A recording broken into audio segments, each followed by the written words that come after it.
I think we've all decided you shouldn't come around anymore. That's what my brother said, loud over the clinking of champagne flutes at Christmas dinner. My fork froze midair. The roast I spent the whole day making steamed in front of me. And just like that, my appetite died. My name is Rachel. And from wherever you're watching this, stay with me. Have you ever realized too late that your family only kept you around for what you could give? My sister bit into her garlic bread like nothing had happened. My mom avoided eye contact, suddenly fascinated with her wine glass. I was sitting right there, the same chair I'd always sat in, but it felt like they'd pushed me outside and locked the door. For years I'd been their emergency contact, their fallback babysitter, their interest-free loan. I was the strong one. The independent one. The one who didn't need much. The one who quietly skipped her own meds when insurance got cut, just so my mom could afford her new prescription sunglasses. And I never said a word. I just did what they needed and hoped maybe one day someone would check in on me. Instead, my sister leaned back, fake lashes fluttering. You were never really one of us anyway. Just like that. No emotion. No regret. Just facts. Like I was a stray dog they'd fed long enough. I blinked. Once. Twice. I looked down at my hands. They were trembling, not from sadness, but from something hotter. Deeper. Something ancient. I wasn't even angry. Not yet. Just hollow. Like someone had finally named what I'd been feeling for years. And worse, had been waiting for me to notice. You're kidding, I whispered. After everything? You make people uncomfortable, Rachel, my mom said, voice tight. You're always too intense. Too serious. Too much. I laughed. It wasn't a happy sound. I thought about the $3,200 I'd sent last spring so they wouldn't lose the house. About the time I Ubered across town in the rain at 3 a.m. when my nephew had a fever and no one could reach his mom. About the years I didn't buy myself a winter coat because my brother said his kid needed a laptop. I looked around at all their polished smiles, their matching red outfits, the twinkling centerpiece that spelled faith. I stood up. My voice was quiet when I said, thank you. Really. You've all made this easier than I ever imagined. Where are you going? My mom asked. Home, I said. Alone. Which apparently is what I've always been. I left my plate untouched. And the gifts I brought still under the tree. They didn't know it yet, but that night wasn't just the last time I showed up. It was the beginning of something else entirely. A reckoning wrapped in silence. A storm they'd never see coming. Until it ripped the roof off their perfect little life. I didn't cry on the drive home. I didn't even turn the radio on. Silence was suddenly a friend, like the only honest thing I had left. And that silence echoed inside me the way their words had. You were never really one of us anyway. I got home, locked the door, and stared at the pile of unpaid bills on my kitchen counter. Rent. Copay notices. Credit card statements. I whispered to myself, no more. I meant it. My name wasn't on their family tree. But it was on every receipt. Every Venmo transfer. Every emergency that they'd somehow decided was my job to solve. Not anymore. So I went quiet. Didn't answer texts. Turned off read receipts. Deleted the group chat I'd created years ago called Fam Bam. They noticed. Fully. Like the way you feel heat long after you've been burned. First it was my mom texting, hey, haven't heard from you. You okay? Then it was my sister. Can you send $75 for Layla's dance costume? Then it was my brother 2 weeks later. Car broke down. Need help. I left them all on read. I wasn't being petty.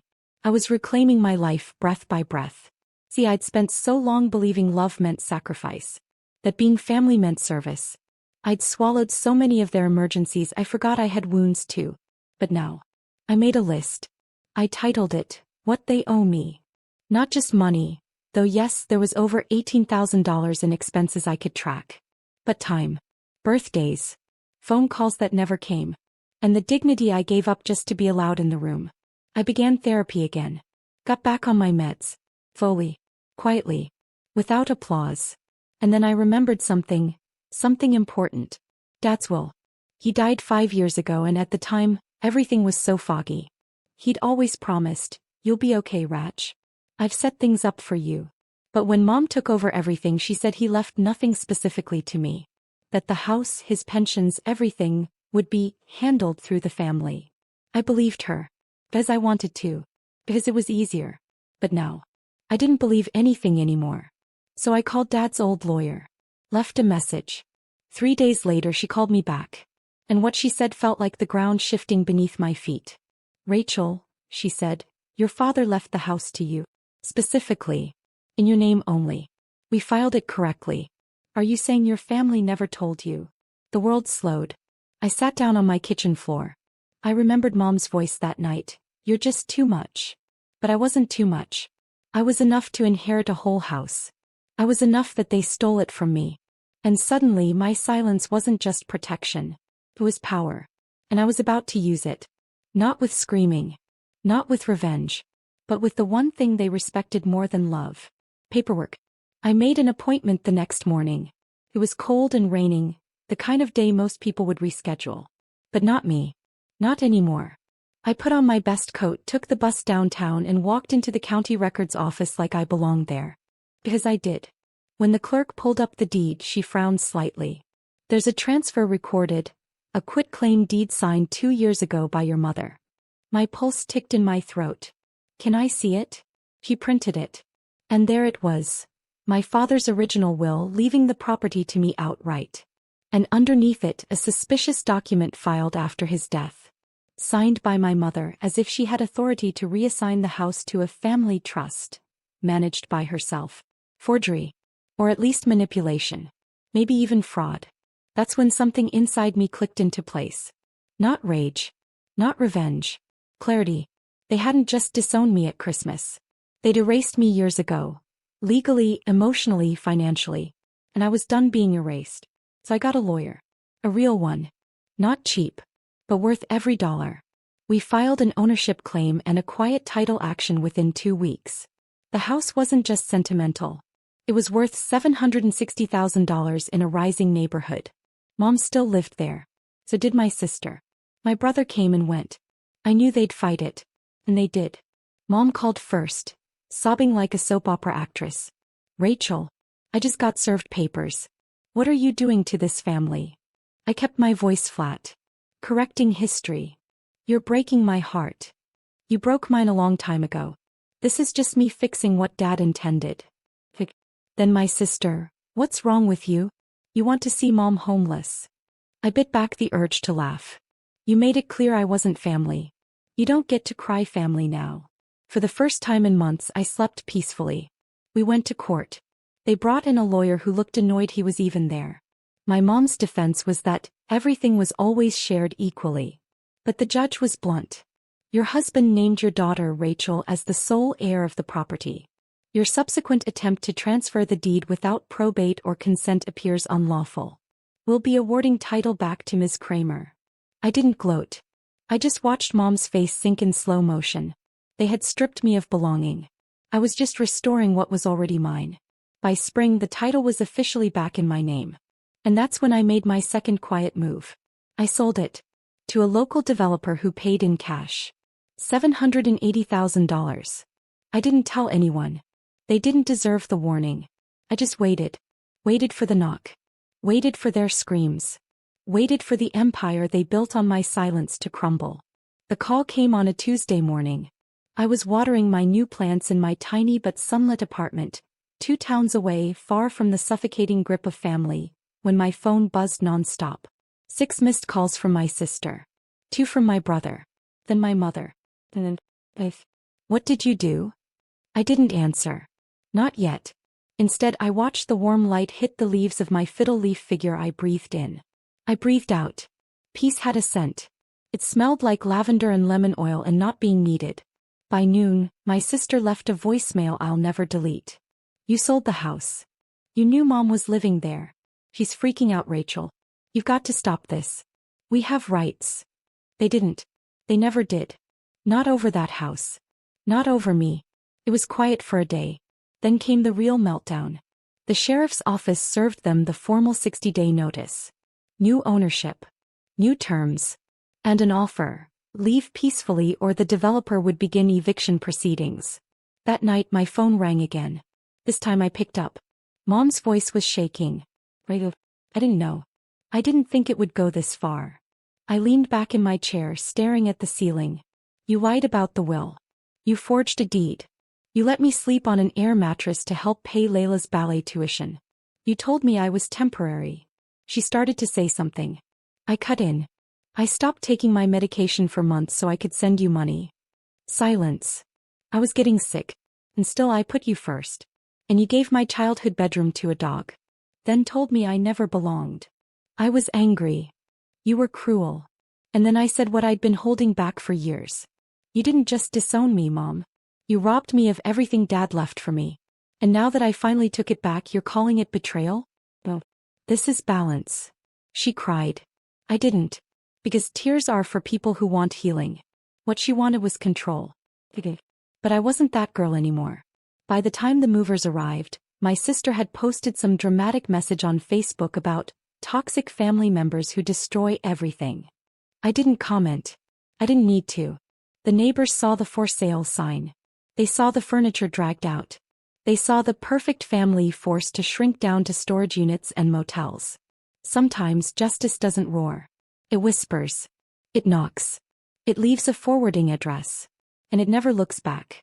2 weeks later, I got a message from an old family friend. It was a photo. My mom. My sister. Sitting outside a Panera Bread, surrounded by 3 suitcases, a dog carrier, and what looked like a folding chair. My mom's hair was disheveled. My sister's face was buried in her hands. Caption. Is everything okay with your family? They said they were unfairly evicted. I didn't reply. Because everything was better than okay. It was finally honest. Still, a piece of me watched the image longer than I should have. I remembered birthdays in that kitchen. Late-night movie marathons. Dad making pancakes from scratch on Sunday mornings. He would have hated this. He wanted peace. He wanted us to love one another. But peace built on one person's sacrifice isn't peace. It's oppression. And I had been the foundation for far too long. By May, the old house was gone. Leveled. The developer broke ground fast. Some modern duplex with rooftop decks and shiny windows. It didn't look like my childhood. It looked like the future. And maybe that was the point. But it wasn't just the house they lost. It was their image. My sister had to explain to her friends why she moved in with her ex. My brother, who bragged online about investing in real estate, suddenly went silent. Mom tried to stay with a church friend, but after a week, even they had limits. It's funny. For years, I had been the family's backup plan. And now, even their plan A had nowhere to land. But I wasn't cruel. I didn't throw it in their faces. Instead, I focused on building my life back from scratch. I finally re-enrolled in therapy. Started a small online business selling art prints. The kind I used to sketch when I still believed in dreams. My first sale was a piece titled, Empty Rooms Can Breathe Too. Sold out in 48 hours. I poured everything into that business. Every scar. Every betrayal. Every silent holiday. And the more I grew, the less they could deny it. I heard through the grapevine that my sister tried to organize a reunion dinner. Said she wanted to make peace. But only after her new boyfriend asked why she had no relationship with her family's only successful daughter. That's when I knew. They didn't want me. They wanted what I made of myself after they threw me away. So when the invitation came, I smiled, folded it in half, dropped it in the recycling bin. Sometimes healing looks like forgiveness.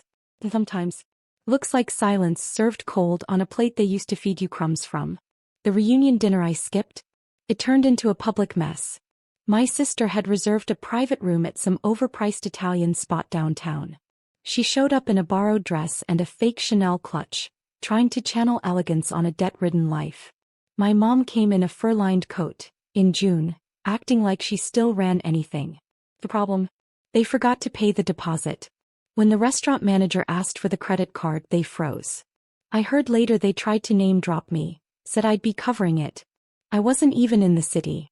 I was in Santa Fe painting the sunrise from a rooftop Airbnb I rented just for the quiet. They were kicked out before the appetizers. That night, I got a text from a number I didn't recognize. It said, "You didn't have to humiliate us. You've ruined everything. We're your blood." No name. No accountability. Just venom hiding behind guilt. I blocked it. Because the truth is, they didn't care about blood when they let me go hungry for 3 days in college while my sister flew to Cabo. They didn't care about blood when they used my savings to patch up the mortgage without even asking. They didn't care when my medication ran out and they said, well, can't you go without it for a month? No. Blood is biology. Family is choice. And they chose to treat me like a tool. A wallet with a heartbeat. A mule who never kicked back. Until I did. Weeks passed. My business kept growing. One of my prints got featured in a design blog and suddenly I had more orders than I could fill. I hired help. I moved into a new loft. Warm light, high ceilings, everything mine. No one yelling. No one asking. No one taking. Then the twist I never saw coming. A package showed up. No return label. Inside was a photo album. Old pictures. Me and Dad. Me holding my first crayon drawing.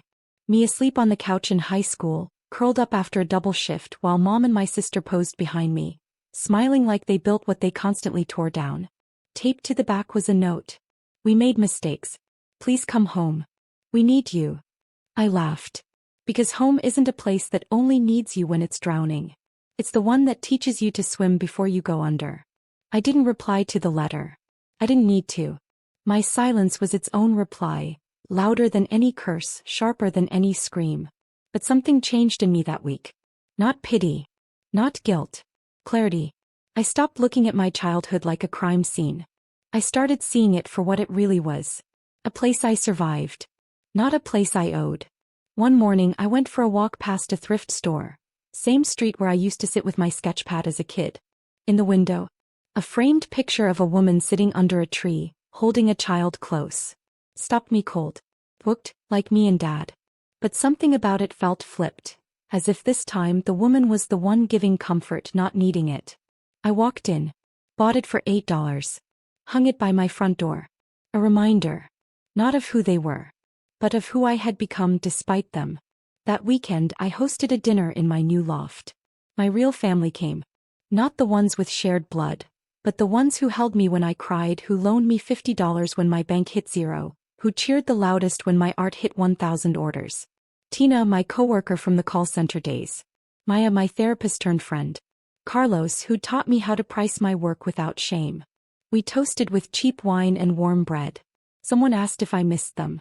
Them, the people who watched me starve while they dined. Who said I wasn't one of them, while wearing shoes I paid for. I didn't hesitate. No, I said. I mourned them. That's different. Because grief is a process. But letting go is a power. The next day I found one last envelope in my mailbox. No stamp. No address. Just one line inside. The house was just a house. You were the heart. We see that now. Said Mom. I folded it gently.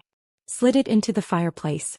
Watched the flames lick the edges until it turned to ash.